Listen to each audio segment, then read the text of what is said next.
All right. Good morning, good afternoon, good evening. So there is a certain pair I'm looking at here, which is Euro USD. So I'll try to have a quick look, though it's a tricky one. So if I have to do a top-down analysis, one of the things that we agree on a 4-hour time frame that this market is on an uptrend because as you have seen, so I'll try just to clear this.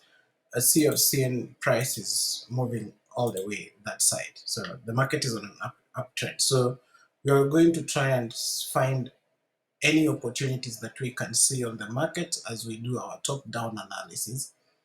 So one thing that you agree that this is a trend line. What a price does that it reaches this trend line and bounces back, reaches the trend line and bounces back.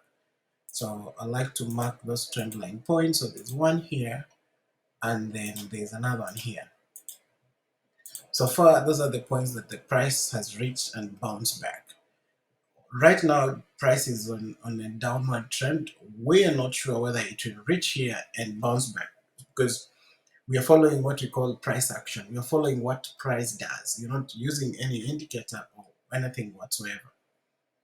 Now, that's on a 4-hour time frame, and as I can see, even on a 4-hour time frame, it's very, very, very hard to see any opportunity apart from we know that the market left a market gap here as it was on its way upwards. So two things can happen because this is money. This is where the banks have left money. And then this is where people who got into this trade going upside, they left their stop losses here. So these are the two money areas on a 4-hour time frame. So we have one, the market gap, and two, we have the liquidity area. If we move down to a 2-hour time frame, these are the opportunities that the market presents, that it is so even very hard to identify any liquidity area. Oh, there's one here. I've identified this one, but it's very, very, very tight. So there's a liquidity area here.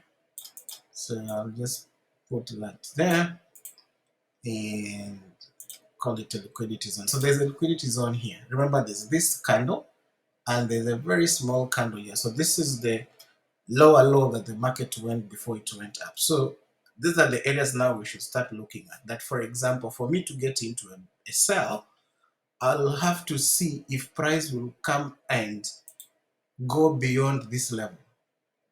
You see this level that's already surrounded by a circle?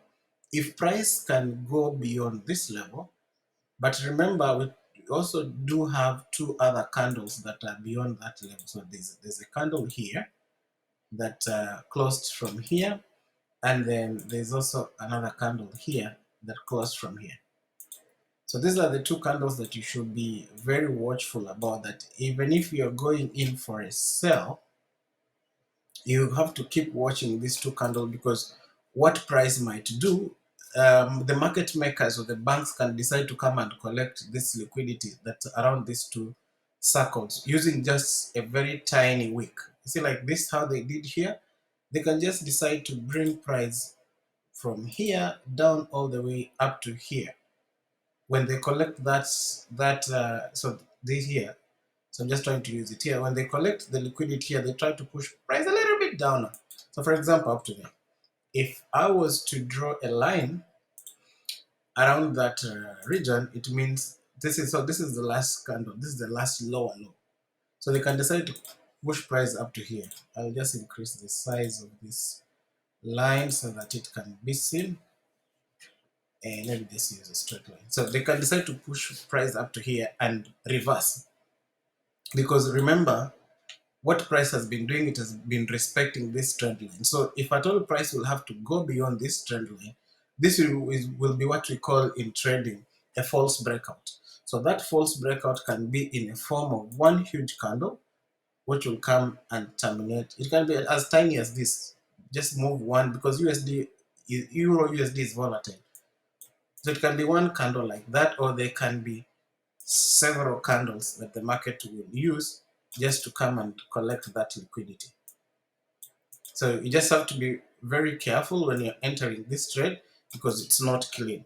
But Anywhere beyond this other candle, see all this one is clean. This you can just enter into one big cell from here to here and get your clean money. And if I have to measure how many pips this are, that's 36, 50, it's around 60 pips. So what you do as a trader, you wait. Or if you have to enter from here, which will be an aggressive entry, you have to enter using a small lot size. But if you are going for the big money, then you have to wait for price to come all the way up to here, which will be a clean market, because around this region there's nothing. All this region there are no candles around there, so it's a very clean region to trade. So for me, that is my idea. If anyone is going to go into Euro USD, especially for today, because I've looked at it from a 2 hour time frame, a 2 hour time frame. So that's what it means, that you have just to be careful when you're entering, because there's this market gap left here. If you move upwards, there's also this trend line. So that's why I don't think that Euro USD will be looking for a buy, because you see how price has been behaving. It has been hitting this trend line and reverting back. So I'll be looking for opportunities starting from a 2 hour time frame, or move down lower to get clearer and clearer opportunities. If we move down lower, the opportunities continue presenting themselves. If you move to a 30-minute time frame, it becomes more clearer and clearer. But then always remember that look at the higher time frame for you to be able to understand the market clearly and know where the market is headed or what the market is doing. So for me, as of today, that is my idea on Euro USD. And if I have to get into a sell, then I'll have to wait for price to come up to 1.03947 area for me to get a clean sell. But these other areas, maybe on, if you're going to scalp, let me, I've just seen an opportunity on a 30 minutes time frame.